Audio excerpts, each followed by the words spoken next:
kita bercakap tentang integriti ini adalah ini satu majlis yang tuan panggil tokoh-tokoh agama, panggil mufti dan seumpamanya. Dan kita tahu bahawasanya ini satu keadaan yang mendukacitakan, di mana dalam dunia Islam ramai tokoh agama, mufti dan berbagai-bagai lagi, tetapi dari segi indeks integriti dan juga indeks corruption index, international index, kita masih lagi ketinggalan. Kalau ikut-ikutnya tak perlu banyak teori-teori dan falsafah tentang integriti kerana orang Islam telah banyak dalil-dalil agama yang mengajar dia tentang integriti. Tapi duka cita kita tak sampai ke tahap itu. Bukan saja di negara kita ini, di negara Arab lebih teruk lagi. Di negara-negara di benua India lebih teruk lagi. Ini selalu saya sebut sebagai mukaddimah kepada banyak perkara untuk menyedarkan kita dalam hakikat ini. Negara barat yang kita komplain macam-macam, tetapi dari segi indeks mereka jauh lebih baik. Scandinavia country kita lihat jauh lebih baik.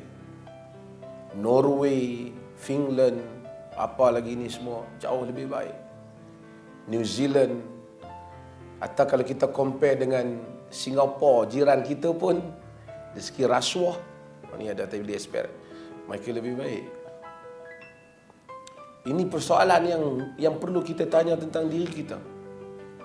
Dan saya akan sebut kenapa hal ini berlaku dan bagaimana tentang integriti ini, insyaAllah.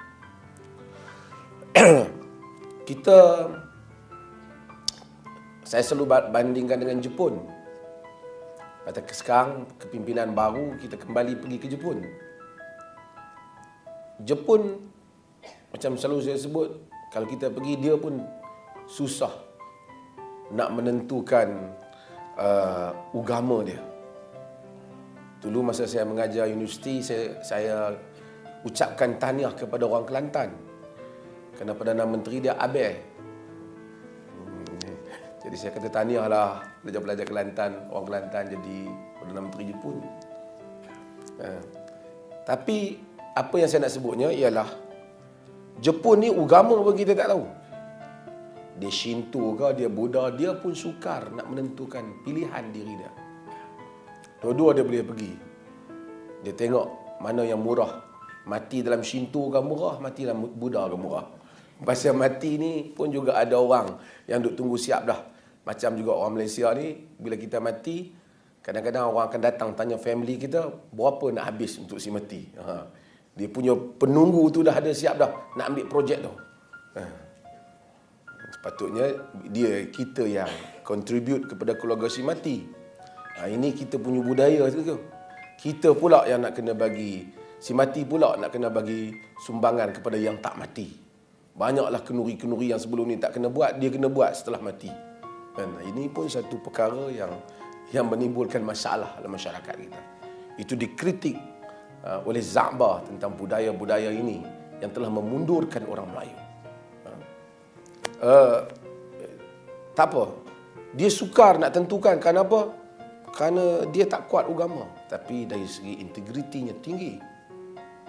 Walaupun kadang-kadang kita lihat dia hilang life dalam hidup dah. Kerja sampai tak tahu kehidupan. Dan Jepun mengalami penurunan rakyat. Tak ada masa nak berkeluarga dia, kerja ya. Itu pun tak balance. Tapi di sudut integriti dia bagus.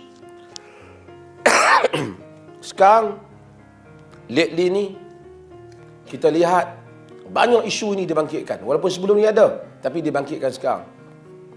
Ada daripada 1MDB. Sehari dua ni apa dia pula? Tabung haji. Ni orang pergi haji ni. Tak tahulah betul salah, kita tunggu keputusan mahkamah. Tapi saya akan sebut kenapa. Saya rasa salah satu sebabnya, kerana orang Melayu, bukan semua, rasa semua dosa-dosa yang membabitkan penyelewengan pejabat, penyelewengan duit rakyat, penyelewengan harta jabatan, salah guna peralatan jabatan, semua ni boleh dihapuskan dengan kita istighfar ke Allah Ta'ala, semayang, ambil wuduk, pergi umrah, ambil gambar, bubuh Facebook, hapuslah dosa kita. Pergi haji. Pencen, pergi haji, selesai. Dulu, duduk pejabat, habis. Pencen, rumah besar, berjuta-juta. Dia tu dulu makan duit, tapi Alhamdulillah walaupun makan berjuta-juta, sekarang dah pergi haji lah. Apa kita nak kata ke dia? Pandangan yang salah tentang agama. Dan kita kena memperbetulkan kenyataan ini dulu. Kena membetulkan anggapan ini terlebih dahulu. Sebab itu, agama ini dia ada dua perkara. Satu dia panggil hukukullah, hak Allah. Satu dia panggil hukukul ibad, hak hamba-hamba Allah. Yang dosa yang Allah ampun ni, dengan wudu mengampunkan dosa, solat kepada solat mengampunkan dosa, Jumaat kepada Jumaat mengampunkan dosa, jalan kaki ke masjid mengampunkan dosa, umrah kepada umrah mengampunkan dosa, haji mengampunkan dosa. Ini semua ialah dosa yang membabitkan soal hubungan dengan Tuhan. Hubungan dengan Tuhan apa? Dosa antara kita dengan Tuhan. Minum arak dosa, tapi kita mohon ampun, dia ampun kita dengan bersungguh-sungguh, dengan taubat.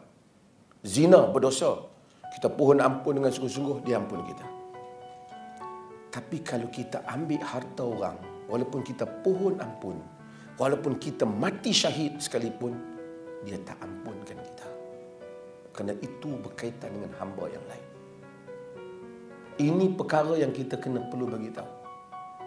Sebab itu di dalam peperangan, apabila ada sahabat yang mati, sahabat lain rasa gembira, fulan syahid.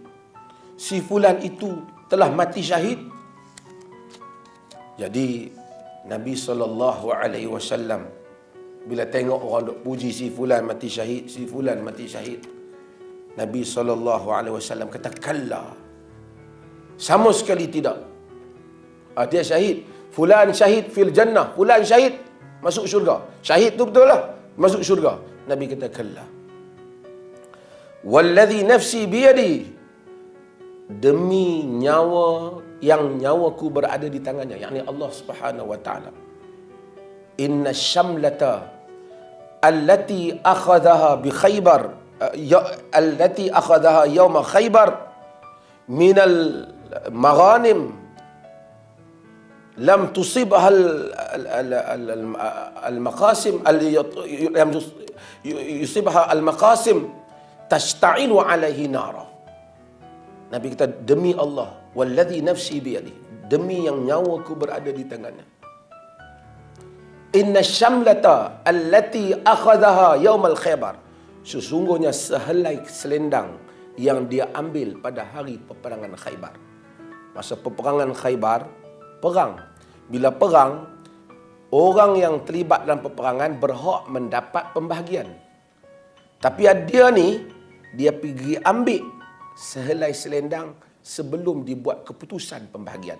Sebelum Yaumal Khaybar, kata Nabi, minal maghanim, daripada harta rampasan perang tu, lam yusib al-maqasim, yang bukan daripada bahagian-pembahagian dia, tashta'ilu alaihi nara, menyalakan api neraka kepadanya. Sehelai selendang yang diambil oleh dia di dalam peperangan, yang mana dia pun sebenarnya ada bahagian juga, tapi itu bukan bahagian dia. Dia mati syahid, mati berperang. Bukan senang nak pergi tahan tengkuk diri dibunuh ni. Nak pergi umrah senang, pergi haji senang. Tapi kalau orang kata hunuskan pedang, turun berperang, kita tengok dalam video tu orang lawan keluar pisau lawan bertikam, kita risau dah. Macam mana kalau kita nak pergi? Sebab itu pahala besar orang yang mati syahid. Tapi Nabi kata, sehelai selendang yang dia ambil itu menyalakan api pada dia pada hari kiamat. Bagaimana sehelai selendang harga berapa? Macam mana kalau 10,000? Datang kerja lah satu jihad, satu fisabilillah dalam konteks yang lain. Macam mana kalau RM200 lebih pada sehelai selendang? Macam mana kalau yang puluh-puluh juta tu, tak kira yang bilion lagi tu? Kemudian pergi haji, Masya Allah, selawat atas padang, boleh selesai masalah ni. Dia berperang bersama dengan Nabi. Ini adalah perkara yang paling menyusahkan hati kita. Bagi kita yang berkhidmat dengan apa-apa perkhidmatan kerajaan dan hak orang lain. Jangan kita fikir pencen, aku pun nak pergi masjid, pegang tasbih berzikir, pergi buat taubat-taubat, lebih kurang duit-duit yang aku curi, lepas tu duduk tunggu nak masuk syurga lah ni, mati ni. No. Lepas tu ustaz habaq masjid, Tuhan ni segala dosa dia ampun. Benar. Dosa kita dengan dia. Tidak dosa dalam bahagian ini.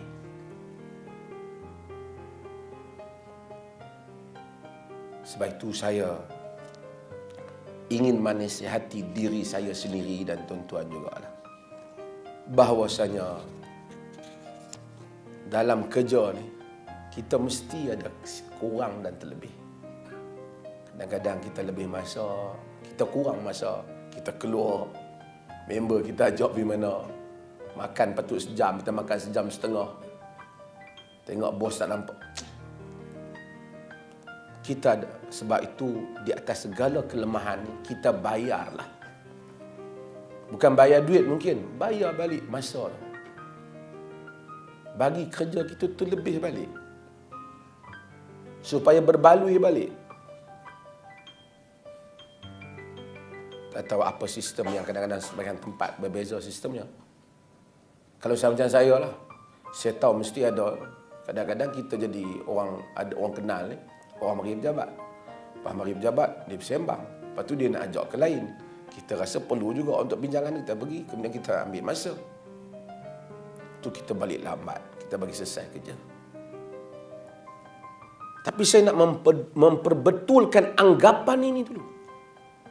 Anggapan bahawasanya boleh selesai segala dosa-dosa pejabat ni. Saya rasa bila kita balik ke akhirat, dosa pejabat lebih banyak daripada dosa kita sendiri. Dosa di pejabat tu, daripada dosa-dosa tengok perempuan ke, perempuan tengok lelaki ke, yang ini mungkin kita dah ambil wudu, minta ampun, tapi akan kekal dosa-dosa kesalahan kita dengan orang lain. Sebab itu dalam hadis yang selalu kita baca, yang diriwayatkan oleh Imam Muslim, Imam Ahmad,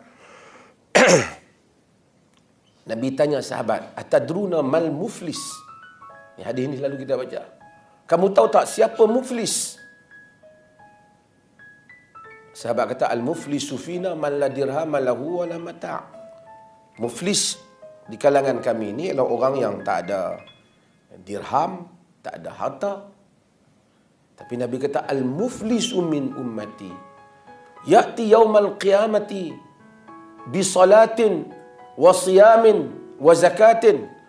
Orang yang muflis, yang bankrupt di kalangan umatku ialah orang yang datang pada hari kiamat kelak bawa sembahyang, solat banyak, solat duha, solat tahajud, solat apa saja solat dia bagus.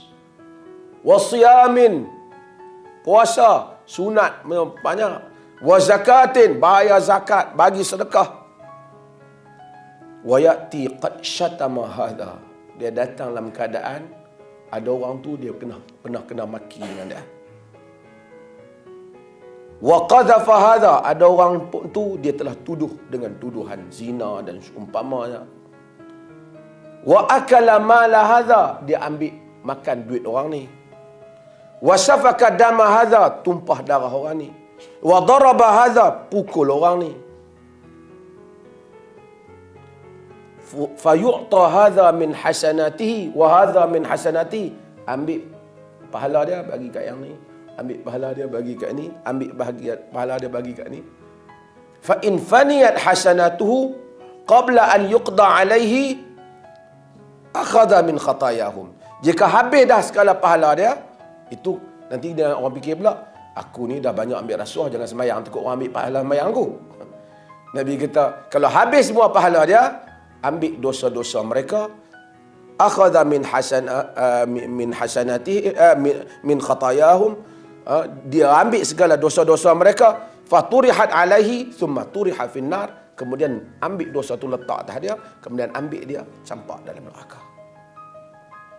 Hal ini kita perlu ingatkan diri kita. Kerana orang Melayu mungkin orang Islam, dia telah terbiasa dengan tak apa, Tuhan Maha Pengampun. Saya tengok orang yang ulas tentang duit yang hilang bilion-bilion ini. Kalau ulas bawah tu, tak apa, itu dosa dia, Tuhan Maha Pengampun. Bukan saya nak kata Tuhan tak mengampun, tetapi itu bukan termasuk dalam bab ini.